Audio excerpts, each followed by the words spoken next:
Hey guys, Zelonius here. Welcome to another video on the channel. In this video today, I'm going to be talking to you about the new tactic that I've been playing. I think it's a really great balanced formation. It's a formation I've not done all year. Pretty similar to some others. I will explain that in depth. It is the 4-4-1-1. I'm going to talk you through the team I use for it. I'm going to talk you through exactly how I set it up, the types of players you want in there, and then I'll show you all my instructions and tactics for it. I'm going to do some gameplay clips on it after this weekend league, so I'm going to play a full weekend with it and then give you a full rundown of it, showing you how it works in game. I've been playing it in Rivals. I'm in Division 1 right now. It's because of the reset. I was top few hundred in the world in Elite Division. Obviously, the season's reset, so you go backwards. So it's basically like playing Elite Division at the moment because everyone's still got relegated. I'm 12 wins, 1 draw, and 1 loss with this formation. So very good results in the formation, and it's definitely up there from one of my favourite. I've used this year. Could be up there for the best. So let's get into this. Is my team though.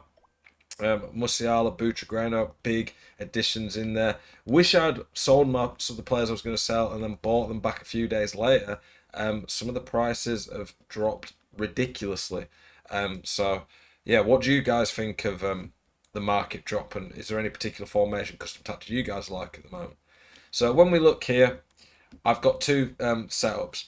I'm still playing the 4-4-2 in my more attacking one. I don't have to switch this too often, but it is an option. It's effectively a bit more of an aggressive version of the 4-4-1-1 in game. And for me, I go that when I need to get back into a game. I want to have two strikers to get to.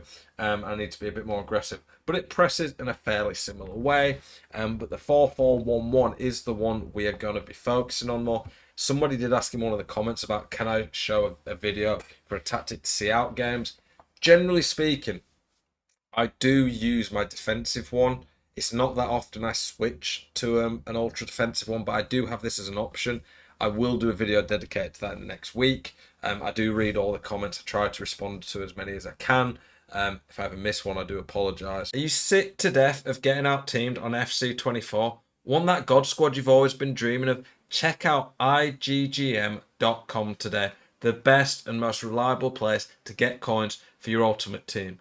Use the link in the description and code ZEL at checkout for a 5% discount. Check out iggm.com today. I try my best to, and I appreciate you all watching the videos and commenting, giving me feedback. I do appreciate that a lot. So the team, the striker is the most important player, followed by the cam. The striker in an ideal world will be quick, so he can get in behind. You've got that threat. They'll have a 5-star weak foot. They'll have a very good play style that you can play around. So Butragueno's got gold technical, so 5-star weak foot, gold technical. Can go on some very glitchy, mazy runs with him. And he's also got very good shooting, and he has finesse, so he can score outside the box finesses if they don't mark them. So that is very good. Butragueno, not in everyone's price range. A good one though that is very cheap and very good value would be Son. I'm going to do a video later tonight where I look at some of the most OP players in the game. OP is in like for the price tag, they're just crazy or they're just nutty on the game. Son will be one of them. He's a very good alternative to Butra if you can't afford a top tier player. Musiala, Cam, I want my Cam to be able to dribble. That's pretty key. The Cam for me is the player who links the midfield and striker in this. That's one of the big advantages this formation has over the 4-4-2. I think the build-up play is a lot more natural. It's a lot more fluid and links together a lot better. So for my Cam, I want them to be good at passing because they're going to be the main player that I'm going to be passing to and spreading the ball about with. Then being able to dribble is important, so having Musiala with gold technical is really nice. And I want them to be pretty good at shooting. Ultimately, they're going to be going on. They're going to be hitting a fair few shots. Yeah, if you look at this formation though, it's very similar. You can see there to the 4-2-3-1. The 4-2-3-1 has CDMs rather than centre mids.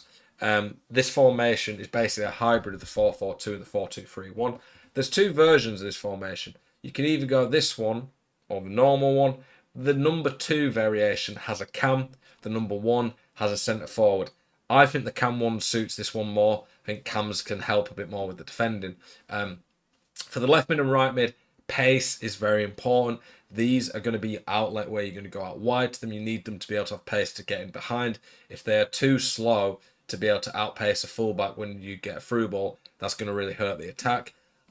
I I like having something that you can work with. Travella's pretty good, but finesse is pretty much perfect. That's why I've got Son and Salah out there. They can cut inside. There's always that threat of the finesse, and if your opponent's worried about that, then it opens up more space. If they press to stop the finesse, then you can go back to the middle.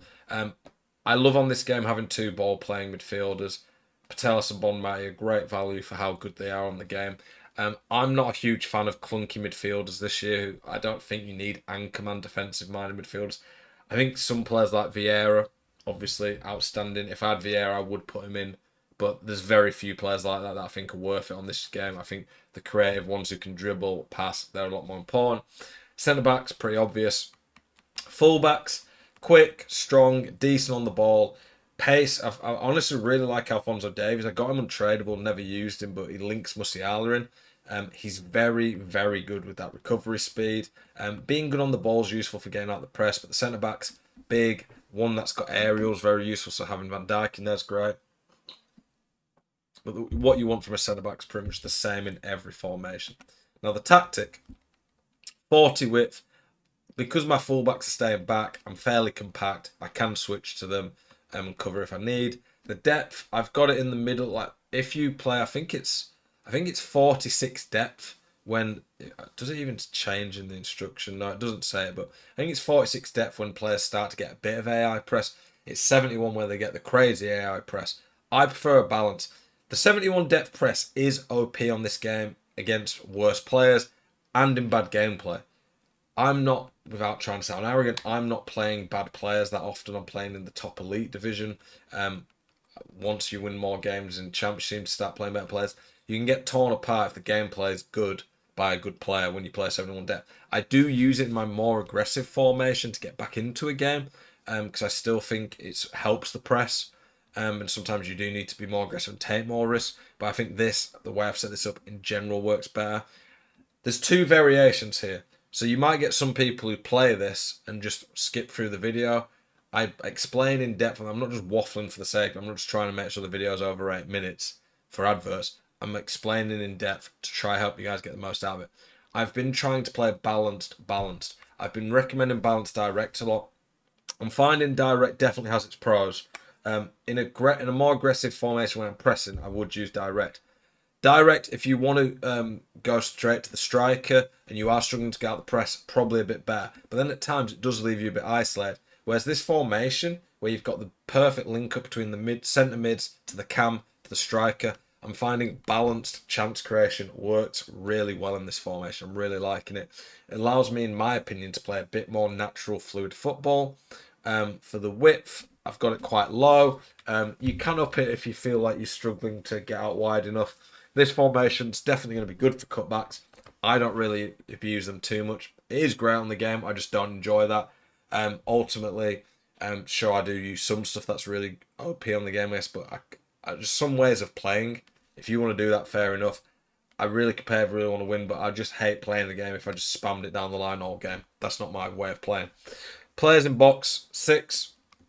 For the instructions, I've got stay central, get in behind, stay forward on the striker. So at first, I toyed with just leaving him on default, but I found at times he wasn't staying central enough and not having.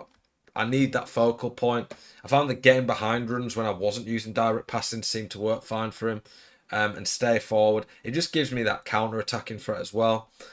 My cam I've left on default. He does defend a bit at times. He kind of roams around a bit. I've never really looked for free roam. I'd be tempted, to be honest, to try free roam. Maybe that's something I can try tonight.